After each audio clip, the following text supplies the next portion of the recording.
Olá, você está no Que Querem as Mulheres, um lugar para a gente falar de assuntos femininos e também daqueles assuntos não tão femininos assim. Porque afinal, são vários os temas que interessam a nós, mulheres, não é mesmo? Bom, meu nome é Juliana Cabaleiro, eu sou psicanalista e hoje a gente vai fazer uma análise daquela nova série de comédia romântica da Netflix que se chama Ninguém Quer, ou em inglês Nobody Wants This, que traz como dinâmica central o apaixonamento, o relacionamento entre a Joanne, que é a personagem da Kristen Bell, que é uma podcaster, né, que fala abertamente sobre a vida dela, fala sobre sexo, e um rabino, né, um rabino que está aí na promoção de ser o rabino-chefe, interpretado pelo Adam Brody. Vamos lá? Bom, quando a gente vai assistindo a série, né, e mesmo as pessoas comentando sobre, a gente encontra pessoas dizendo que esse casal é improvável, que esse relacionamento não tem como dar certo, que eles são muito diferentes. Em entrevistas a Kristen Bell, eu vi ela falando que essa é uma série sobre como se apaixonar sem se perder. Mas será, né? A personagem dela se perde, né? Durante vários momentos, é que ela volta. Também já vi a Kristen Bell em entrevista falando que essa personagem é uma mulher super segura. Será? Será que dá para ser seguro assim o tempo todo? Bom, antes de falar sobre a dinâmica central, eu vou falar sobre os outros personagens. Então fica aí, o vídeo vai ser longo. Senta, vai com calma, vai fazer uma faxina que enquanto eu tô falando aqui, tá bom? Bom, primeira coisa que eu vou trazer aqui é a relação entre a Rebecca e o Noah. Rebecca é a noiva do Noah, né? Com quem ele começa o primeiro episódio. Eles estão para ficar noivos. Ele comprou a aliança, mas a Rebecca, né? Não acha essa aliança já. E um dia ela simplesmente que eles estão lá com o irmão e a cunhada do Noah, né? No final de semana, o que parece. No momento relaxado, ela encontrou, ela já colocou a aliança no próprio dedo. E aí o irmão do Noah fala, mas o que é isso no seu dedo? Parece um anel de noivado. E aí o Noah vê que ela encontrou o anel que ele comprou nas coisas dele. Ela já usou. Inclusive ela começa a dizer que ela já conversou com a mãe dele e elas já estavam vendo um salão. E aí o Noah, né, diante dessa situação, ele acaba terminando esse relacionamento com ela. A família fica mais, né, contra, acha inacreditável, porque ela é a mulher perfeita para ele, mas ele vai sustentar até o final, de que eles não combinam, eles são bons em teoria, né, são bons no papel, mas que na prática o relacionamento deles não funciona, né, é o que ele vai dizer. Bom, e a Rebecca aqui, gente, meu propósito não é julgar nenhum personagem, não é dizer como eles devem se comportar, mas me aprofundar um pouco mais sobre as razões, as motivações dele, embora isso sejam personagens, né? Não são pessoas reais, tá? Mas o que fica claro dessa atitude da Rebecca, né? Que ela quer casar, né? Que o casamento é algo muito importante para ela. Na série é comentado que ela tem o cabelo grosso, que a pele dela não tem um poro, que ela é linda, que ela é mais linda pessoalmente, que ela inclusive foi promovida, né, no trabalho depois que o Noah terminou com ela. Enfim, então, mas assim, e mesmo assim, né, não adianta nada, porque para a própria Rebecca, não adianta a promoção no trabalho, o cabelo grosso, a pele sem poros e a própria beleza, se ela não tem um casamento. E aí o que a personagem dela traz, na minha opinião, a discussão que ela traz é a importância do casamento para uma mulher na nossa sociedade, não é? Ah, mas não, sim, realmente, hoje, ah, antigamente você tinha que se casar, né? Não era uma opção. Hoje existe a opção de não se casar, enfim, de fazer outras coisas, mas ainda assim, uma mulher casada, né? O que significa isso, né? Que validação ela acaba recebendo, não é? E até no final, eu vou dar um salto agora para o final, lá no episódio do Bar Mitzvah, né? Que é no último, a Joanne segue ela, né? Fala, olha, eu tô obcecada por você. Ela assume, eu também tô um pouco obcecada por você. E ela confessa, né, que ser a esposa do rabino-chefe sempre foi o sonho dela, desde criança, né? E que então você ganhou, Joanne, né? E vendo essa frase da Rebeca, isso me faz lembrar, né, de competição feminina. Você ganhou, você é melhor do que eu, você é mais amada, não é? Isso é uma coisa que é muito discutida na psicanálise, né? Enfim, o que quer uma mulher? É uma pergunta que o Freud fez em vários textos de sua obra. É por isso que esse canal tem esse nome. E outras pessoas se propuseram, né, a responder. Por exemplo, a Malvina Zalcberg vai dizer que a mulher quer ser amada, né, que é isso que está no inconsciente das mulheres. Então, essa personagem da Rebeca traz isso. A Joanne também traz, a Joanne, a irmã dela, as amigas, mas eu vou falar da Joanne mais para o final, tá bom? O que mais que eu poderia falar da Rebeca? Rebeca, essa coisa de simplesmente lá pegar o anel, já vestir, já sair, né, falando com a própria mãe do Noah, ela quer muito casar. Não há nada de errado com isso. Só que me parece que ela esqueceu um pouco, ela deixou de lado um pouco qual é a pessoa com quem ela ia se casar, não é? Parece que o que importava para ela era ele ser rabino, não é? E essa coisa do tomar a frente, o que importa é o meu desejo, é isso que eu tenho que realizar, eu vou seguir as normas, enfim, é uma atitude um pouco semelhante à que a mãe do próprio Noah tem, a Bina, né? A Bina é uma personagem muito curiosa, né? Personagem riquíssima, mas se você parar para prestar atenção nela, na família, parece que quem manda é a Bina, né? O que não tem problema nenhum, tá? Eu só estou destacando esses pontos. Então, o filho tem medo de desagradá-la, os filhos têm medo de desagradá-la, o marido tem medo de desagradá-la, né? Ela é uma mãe que vai... A polícia. Ela é uma mãe que vai beijar o filho na boca, né? Que ele dá uma disfarçada, assim, mas ela vai beijar o filho na boca. Naquele momento em que a Joanne vai ali num almoço, né, sei lá, de família, ela e começa a dar até uma discussão, né? Começa o clima a ficar pesado naquele almoço lá de família. O marido dela simplesmente fala, peraí que eu vou falar com a sua mãe, mas aí a Joyce fala, não, peraí, isso é entre eu e ela. Ele fala, tá bom, eu nem ia mesmo falar com ela, né? Eu ia dormir. Então, me parece aí que a Bina tem uma personalidade mais dominadora, não é? Eu já vou fazendo e acontecendo e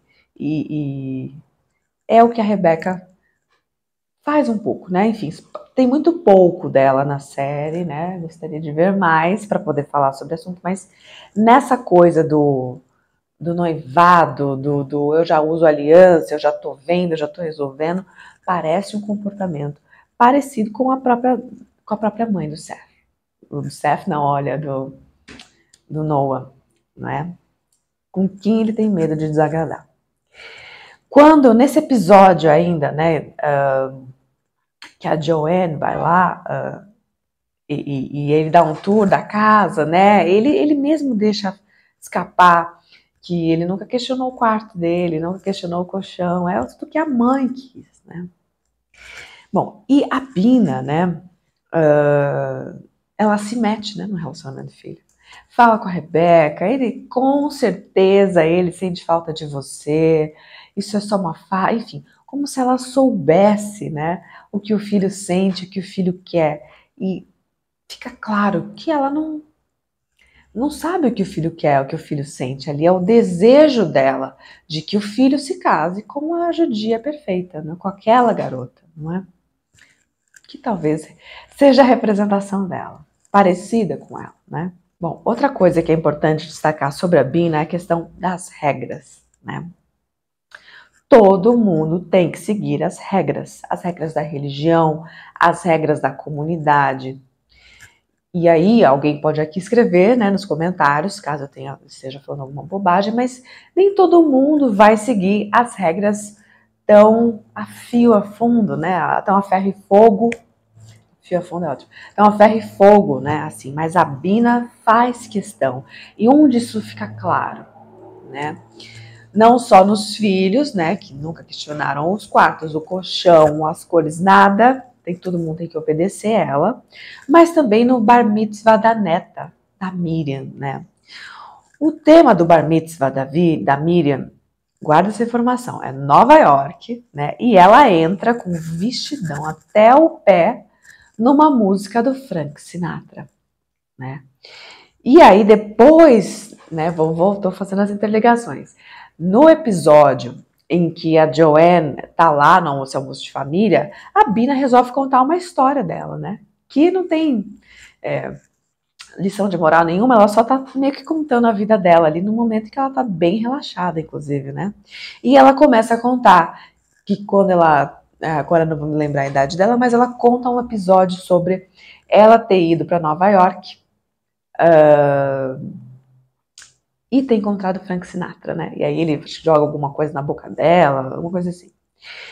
Então, para mim, né, fica aí um pouco claro que o bar mitzvah da Miriam é o bar mitzvah da avó, né? A avó que gosta de um vestidão rígido, né, que segue as regras, porque a Miriam fala que teve uma colega dela que fez o bar mitzvah dela com o tema de Euphoria.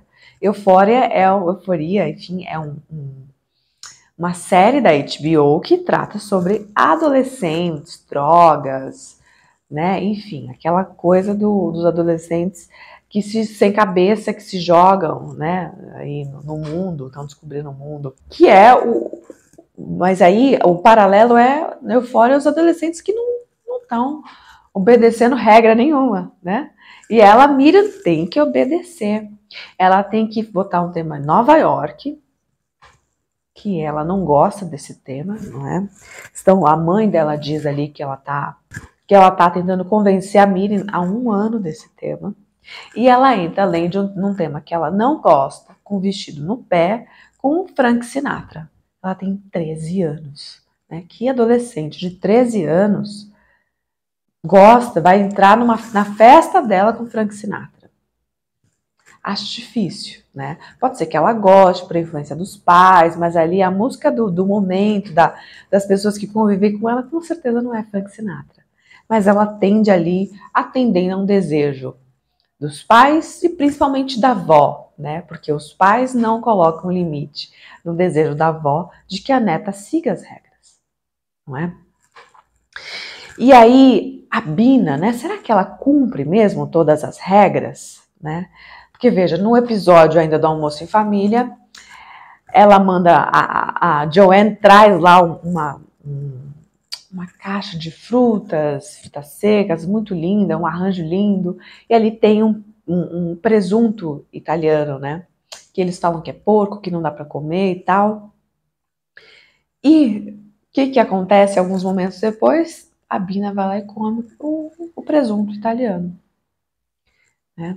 Então, aí mostra que o que isso significa? É uma contradição da própria personagem, não é? Ela é tão rígida, todo mundo tem que seguir as regras, mas será que ela mesma segue? Ou será que ela sempre seguiu, não é? Porque me parece que esse episódio do Frank Sinatra é um momento em que ela estava... Momento eufória da Bina, né? Euforia da Bina. Em que ela não estava seguindo as regras nada. Ela estava ali bem, meio vida louca, né? Mas ela acaba incorporando essas regras, né? Para se casar, para criar uma família. É isso que ela fala quando ela se desentende ali com a Joanne, né? Quando ela fala assim, como é que uma pessoa ganha vida falando disso? E aí a Joanne devolve, assim, eu ganho dinheiro fazendo isso. E você, como é que você ganha o seu dinheiro? E ela não trabalha, ela não ganha dinheiro, né? Ela trabalha em casa, criou os filhos e teve que cumprir com as regras da religião e da comunidade. Então, pode ser que seja uma coisa meio que assim, olha, eu também quis ser muito louca alguma vez na minha vida, mas eu tive que me submeter, né? Talvez, não sei, teria que mergulhar um pouco mais na história dela, né? Meus pais quiseram isso para mim e eu tive que obedecer, e eu tive que obedecer e aceitar as regras, então todo mundo vai aceitar as regras também, né? Enfim, eu me submeti a tudo isso, eu me sacrifiquei, vocês também vão ter que fazer. Talvez tenha um pouco disso na Bina, né? E quando ela vê a Joanne, essa mulher que não, né? Depois eu vou falar mais sobre a Joanne, mas, né, não tem isso na vida dela. Ela fala da vida dela abertamente, fala sobre inclusive, ela fica, nossa, né? É como se talvez a Joanne tivesse realizado um desejo que ela, a Bina, não conseguiu realizar, né? Bom, e a Bina também vai influenciar, né, uma personagem que é a Esther, né? Eu vou falar da Esther e do Sasha, da relação dos dois também. A Esther é a cunhada do Noah e o Sasha é irmão dele. Eles são casados. A Esther incorpora bem, né, essa mulher que é quase igual uma mãe para o marido, não é? Ela é mais dominadora, ela dita as regras. Tem um episódio aí, é logo no começo, em que a Joanne aparece no templo lá do Noah. O Noah vai com ela pro bar, o Sasha também vai a irmã dela. E aí a Esther segue eles, né? E aparece do nada, pum, pum, pum, começa a gritar. Entra no carro já imediatamente, começa a contar 10, 9, né? Quem que faz isso? Quem que vai buscar alguém na balada? A mãe, né? Já tá tarde, filho. Você tá fazendo o que aí? Né? Quem que começa a contar? Você vai fazer o que eu quero? Não é? Quem que precisa de tantas regras? Uma criança. Né? Quem que precisa que alguém imponha regras a ela o tempo todo? Uma criança, né? Porque ela não tem capacidade de fazer uma autoavaliação da realidade, de cumprir com seus compromissos, de arcar com consequências. Então, para crianças, as regras são importantes, não é? E esse, na verdade, não é uma criança, é o marido dela, que é o Sasha, não é? Que é um cara bem infantilizado, né? Apesar de ter mais de 40 anos aí, é um cara infantilizado, que de uma certa forma tem medo de falar com a esposa, não contraria ela, né? Evita contrariar ela a todo e qualquer custo, porque isso tem muita consequência para ele, não é? Tem um episódio com a filha, né? Com a filha Miriam, que alguém vai dizer que a Miriam gosta de um menino, uma amiga que faz isso, né? E ela chega numa crise, né? Com uma pré-adolescente, meu Deus, vão falar que eu gosto do fulano, numa crise, chorando, o fim do mundo. Ele conta isso pra ela primeiro pergunta da mãe, ele fala, a mãe não tá, a mãe foi conversar com a Rebeca, né? E aí ele demora, repare como ele demora para ele se tocar que ele é o adulto do recinto, né? Que ela é uma criança e que ela precisa da ajuda dele, né? Ele demora bastante, tudo bem que ele vai depois e ajuda, mas ele demora, né? Demora bastante para entender que ele pode ajudar a filha, que ele tem mais recursos do que ela para ajudar, né? O único momento, né, a única situação em que o Sasha contraria a esposa dele, mas ainda é em segredo, não é assim, ó, eu quero isso e pronto, acabou, o meu desejo também vale. Ele não faz isso, né? Ele faz escondido, que é falar com a Morgan, que é a irmã da Joanne, né? E aí, eu quero falar sobre a Morgan e as amigas da Joanne, né? A Morgan e a Joanne a própria Joanne descreve, né, que elas são melhores amigas, mas que também a Morgan é a pior inimiga dela, né?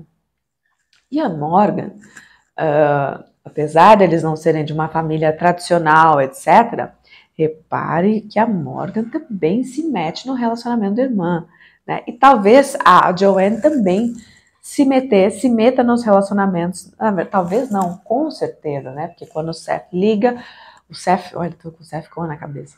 Quando o Sasha liga, atende no speaker, né? Com o que você tá falando? Então, uma se mete no relacionamento da outra. Também quando a Joanne fala que sempre contou pra irmã quando todos os namorados traíram ela.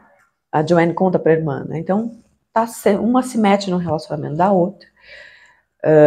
Apesar de não ser uma família tradicional. E ela deixa muito claro, né, a Morgan, que ela não acredita naquele relacionamento, que eles são muito diferentes e que não vai dar certo, né? Em princípio, tem uma questão de proteção? Tem uma questão de proteção, é o que ela fala conscientemente. Mas inconscientemente, né, talvez tenha aí algo dela buscar, né, buscar uma confirmação para o que ela acha que aquele relacionamento não vai dar certo, né? Então, quando ela vê a Rebecca, por exemplo, ela se aproxima, ela vai tentar obter informação, né? Porque ela tem que estar ali, ter alguma informação, quase querendo confirmar uma coisa que ela já acha, não é? Poderia, por exemplo, deixar a irmã descobrir, não é? Não se meter, deixar a irmã ver, mas ela não faz isso, ela se mete e não dá bom, né? Não dá bom porque a Joanne não acredita e elas brigam feio, né? As amigas, né? No começo, quando a Joanne conta, né, sobre o rabino que ela conheceu, as amigas aí começam a falar: nossa, ele tem dinheiro, ele tem um apartamento próprio, e os conselhos delas são no sentido de você não pode deixar esse homem escapar, né? Você tem que fazer alguma coisa, né, para segurar este homem, né? O que revela aí né, experiências negativas com o homem, opiniões negativas sobre elas mesmas, né? Porque elas não são suficientes, ser elas não são suficientes. E ser você, Joanne, também não é suficiente. Você tem que fazer alguma coisa, você não pode deixar esse homem escapar. Tal qual a Rebecca, né? Que ela não é suficiente, que ela tem que fazer alguma coisa, tem que conversar com a mãe, ela tem que invadir, porque assim o cara não escapa da mão dela, né? E tal qual a Rebecca, né? Que também, apesar dela ser tudo isso, não é? Todo mundo fala, ela mesma não se acha suficiente, né? Ela mesma ainda tem que fazer coisas para segurar o cara, falar com a mãe, já coloca o anel, já decide tudo. E por fim, agora sim, vou falar da Noah e da Joanne, né? Que é colocado assim como, em princípio, um casal improvável, né? Mas que tem uma química e uma conexão muito grande, né? Uma química absurda, uma conexão muito grande. E, enfim, em entrevistas eu via a Kristen Bell falar que a série é sobre como se apaixonar sem se perder. E ela também falando, né, sobre a Joanne como se ela fosse uma mulher super segura de si, né? E o fato é que, será que é possível a gente se apaixonar sem se perder? Será que você, quando entra num relacionamento, quão real é isso, né? Você entrar no relacionamento e permanecer a mesma pessoa que você era antes? Eu também quero botar outra pergunta, será que a gente é seguro o tempo todo? Eu acho que essas expectativas me parecem meio irreais, porque a própria Joanne, ela se perde, né? Ela tenta muito agradar a ele, né? Ela escuta as amigas, ela não confia na opinião dela. Ela escuta as amigas, não que você não vai escutar ninguém, gente, mas ela fica realmente abalada, assim, eu tenho que fazer alguma coisa, né? Então, finge que gosta de basquete quando ela não gosta, ela tenta agradar nas roupas, né? Ela coloca uma roupa mais conservadora, mais coberta, pensa em se converter, né? Sendo que ela Deus para ela não é uma coisa que ela pensa muito, que ocupa um lugar na vida dela. Ela diz que ela nem sabe se ela acredita, mas ela pensa em se converter. Ela deixa os compromissos de trabalho, né, para estar com ele quando ele não faz isso e não quer falar, né, sobre eles no podcast, sendo que ela fala de todos os dates dela. Então, ela se modifica, né? ela se perde um pouco dela mesma, né? E o que é natural, né? Mas o que é bacana na Joanne, na minha opinião, é que ela volta, né? Ela volta, aí assim a Morgan tem um papel importante de falar para ela: você tá diferente, você não era assim, você tá se descaracterizando, não é? Ela volta e ela volta com ele para falar com ele, mas não com raiva, né? Porque afinal ele não pediu para ela se modificar dessa forma, ela que fez. Ela que achou que ela deveria se modificar para conseguir ficar com ele, né? Ela simplesmente conta, né, da vulnerabilidade dela. Olha, eu não gosto tanto de basquete. Não, eu prefiro essa roupa. Na verdade, eu só estava me convertendo, pensei em me converter só para ficar com você, não porque eu queria, não porque eu achei bacana, nada, né? Sobre a caixa lá, né? Enfim, a caixa de fotos e lembranças da Rebeca, ela também fala. Isso é legal entre os dois, né? Essa sinceridade. Olha, eu me sinto insegura com relação a isso, eu fiz pensando nisso. Ele também, quando se tá em uma situação, ele fala, tô numa situação esquisita, né? Quando leva ela ali para um evento de final de semana, da religião, e acha que o chefe dele não vai estar lá, mas está, e tenta esconder ela, né? E depois ele fala a real. Né? Então, são pessoas que acabam sendo sinceras uma com a outra, mas sendo sinceras sem se machucar, sem tentar se ferir e se atacar. Às vezes causa mágoa, causa ferimento, causa, né? Quando ele, por exemplo, disse que estava tentando esconder ela porque ela não é judia, né? Isso deixa ela chateada, óbvio, mas ela quando diz, olha, eu só tentei me converter, né? Eu estava tentando aqui me desdobrar para você, não. É ela que faz. Então, a Joanne, eu achei interessante essa autorresponsabilidade sobre as coisas que ela mesma faz, sem atacar ele, né? E aí, é uma coisa que é interessante sobre os dois, essa questão, presta atenção na questão de Deus, de autoridade, de pais, né? Bom, os pais da Joanne, o pai é gay e a mãe ainda, né, dito lá na série, a mãe ainda é apaixonada pelo pai. Os pais dela, me parecem pais que ainda estão muito tomados, né, com as próprias questões. Tem uma cena em que ela conta para os dois estão reunidos, em que ela fala, olha, acho que o Noah perguntou se eu consideraria me converter, não é?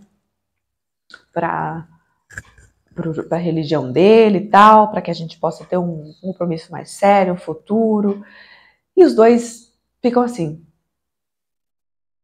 silêncio. Eles não sabem o que falar, não sei nem se entenderam, não sei nem se escutaram, né?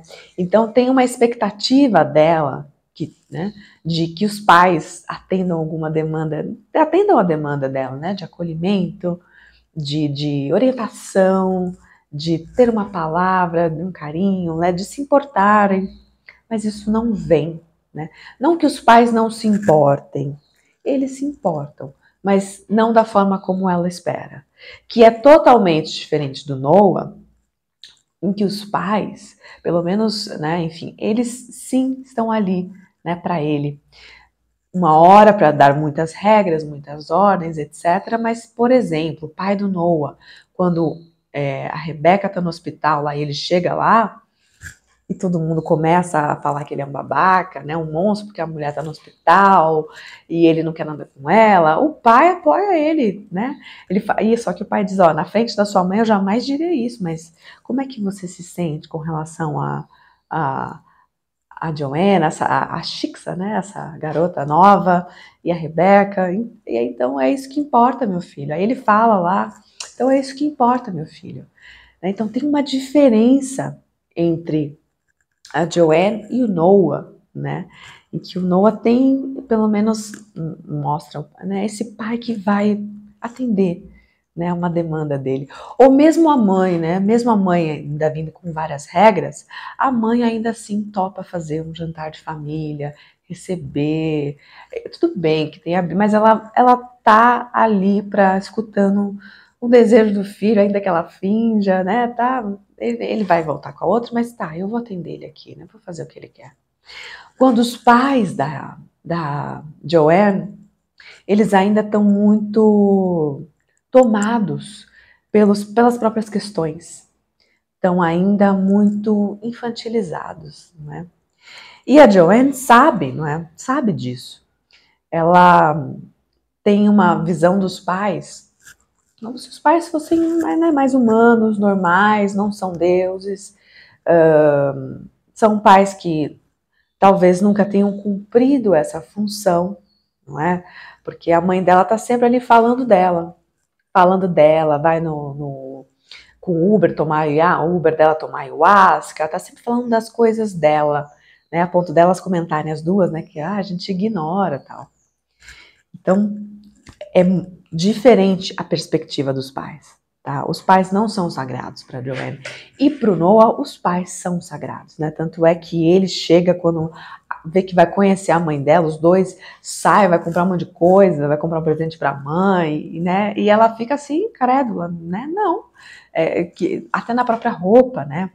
O Noah é um cara mais formal, né? Porque para ele os pais têm um outro lugar, né? E isso dá ali o nojinho, né? O ranço na Joanne, que depois o Noah, eles conversam e tudo fica bacana, né? Bom, sobre o Noah. Noah, na minha opinião, é um cara bacana, mas com defeitos, né? Afinal de contas, ele é humano. Ele não é um cara de Júpiter, não é um ET, ele é humano. Então, ele tem os conflitos dele, né? E me parece que o conflito central do Noah é o que ele quer e o que a família quer, né? Bom, aí tem lá a fala dele que ele nunca questionou, né? O quarto, o colchão, quando ele leva a Joanne para uma tour, né? Na casa da mãe, a casa onde ele cresceu, que ela até fala, mas você toca a campainha para entrar na sua casa, né? E aí, claro, óbvio, eu nunca vou entrar aqui sem ser anunciado, né? É outro paradigma.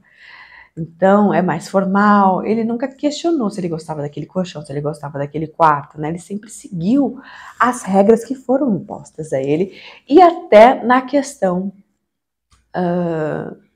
do... E até na questão da própria profissão, né?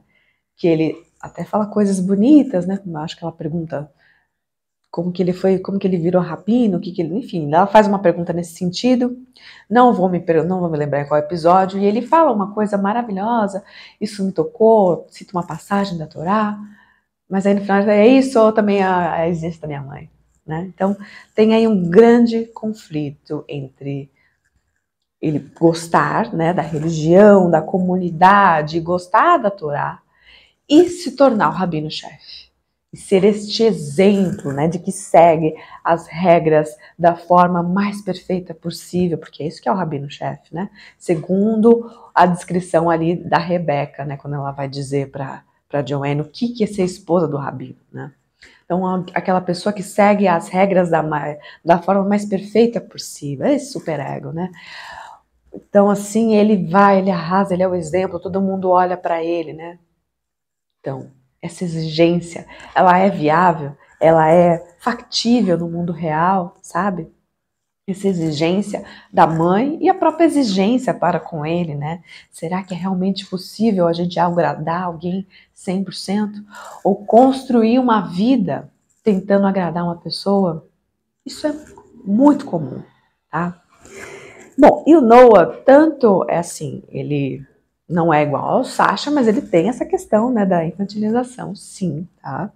Por quê? Quando a Esther chega na balada, vou voltar lá, né, pra buscar os dois, né, quando chega no bar lá que ele tá conversando, logo nos primeiros episódios, e ela começa a buzinar, Sasha vem aqui agora, Noah vem também, chama ele, querido, né, sai daí, vamos pra casa, vim aqui te buscar. Quem é que busca na porta do bar, da balada? A mãe. E ele pega e vai, né? Porque ele fica muito envergonhado. muito envergonhado, ele não consegue sustentar o desejo dele de estar ali num bar com a Joanne e a irmã dela com 2 Shikshas. Ele não consegue sustentar esse desejo, ele recua porque o temor de desagradar ainda é muito maior para ele, né? E também, aí o episódio que mais mostra o temor de desagradar, né? O chefe dele, mas também tem um temor de desagradar a própria mãe, não é? Talvez exista aí uma projeção da mãe no chefe, tá? Talvez. É quando ele leva a Joanne, eles têm um final de semana planejado, mas aí o chefe liga e ele não consegue falar não, né? Não consegue não desagradar. E aí fala, vou levar a Joanne. Ele não vai estar lá mesmo, vão estar outras pessoas. Só que ele aparece. E aí, o que ele faz? Tenta esconder a Joanne. Ela toda vestida para um piquenique e ele, não, então vamos ficar aqui dentro, que tem mais intimidade e tal. E aí ele acaba confessando, né? Que ele tá numa situação esquisita, porque tá o chefe dele, ela não é judia, e aí ele está a ponto de receber uma super promoção, e isso pode atrapalhar ele. E aí ela não sabe o que fazer, né? Até porque ele também não assume que eles estão namorando, né? Fala só que ela é uma amiga, né? E aí quando ele faz essa confissão, aí é outro ponto para a gente falar sobre segurança, se essa exigência de segurança realmente é viável, né? Ser seguro o tempo todo. Quando ele fala a verdade para ela, a verdade dói, né?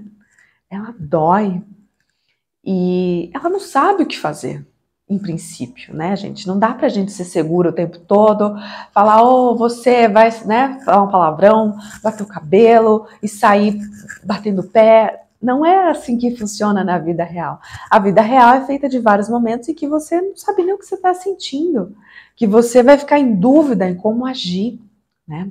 Então ela sai, ela pega aqueles 2 pães, sai, fica comendo, aí vai ali, aí conversa com uma mulher que é rabina, depois vai conversar com as adolescentes, né? E aí, sim, ela fala, putz, eu tenho que ir embora, né? Tenho que ir embora daqui, tenho que recuperar minha dignidade. É só aí que ela faz isso, tá? O que é completamente normal, né?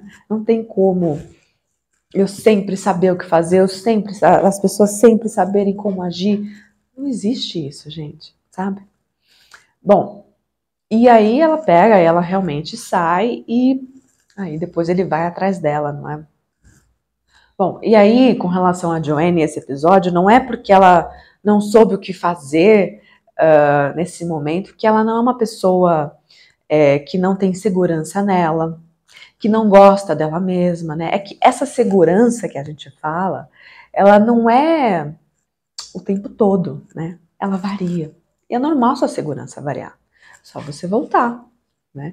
O seu amor próprio também é um exercício, né? Tem momentos em que você vai agir, vai soltar um pouco da sua mão, você vai lá e volta, peraí, eu pego de novo, eu vou me cuidar, eu vou me responsabilizar, não é? Tá tudo bem. E também com relação ao Noah, não é porque ele teve atitudes infantis que ele necessariamente vai ser um babaca o tempo todo, né? Que ele não presta. Eu vi alguns vídeos de pessoas falando, a gente tá passando pano pra ele porque ele é o Seth Cohen, porque ele é o Adam Brody, o Seth Cohen no DLC, né? Um seriado famoso, antigo dele, porque ele é o Adam Brody. Não. Quando essas coisas acontecem, eles conversam, ele sempre tentou consertar, não é? Ele não falou que ela era louca, que ela estava exagerando, que ela estava viajando. Essa é a diferença, gente. Problemas sempre acontecem, situações em que precisa de ajuste sempre vão acontecer. Agora a questão é se o outro está levando em consideração o que você está falando, né? Para Joanne, isso era importante, isso magoou ela, isso chateou ela. Para outra pessoa, poderia ser outra mulher, fala, tudo bem, deixa para lá, eu te entendo. Mas para Joanne era importante, e ele está se relacionando com a Joanne, então ele tinha que consertar, né? E é o que ele faz, né? Enfim, de tudo isso, né, dessa primeira temporada, me parece que mostra que ninguém está 100% pronto, né? Nós somos obras inacabadas, estamos em constante mudança e um relacionamento é sim uma construção. Não adianta você achar que vai encontrar uma pessoa, vocês não vão construir nada e uma já vai se adequar à vida da outra, né? Sem precisar conversar, sem delimitar espaço, sem ter conflito, né? Isso, sem desenvolver um respeito. Isso não é viável, né? Quem se adapta à vida um do outro é um bebê, quando chega na vida dos pais, uma criança, né? Alguém vai fazer o papel do adulto, alguém vai fazer o papel do bebê. Se eu tenho, então, 2 adultos e 2 indivíduos, né? Eu vou ter conflito, eu vou ter coisas a resolver, eu vou ter acordos para fazer, regras para estabelecer, mas que os 2 concordem, né? Eu vou ter que levar em consideração o que o outro quer. E também me parece também inviável, né, essa coisa do se relacionar sem se perder ou sem se modificar um pouco, pelo menos, não é? Se você vai se relacionar com alguém, alguma modificação essa pessoa vai causar em você, não é? Porque senão você ficaria ali no seu mundo, sozinha. Não é? Há alguma influência, há alguma modificação e existem aprendizados, né? É para isso que os relacionamentos servem.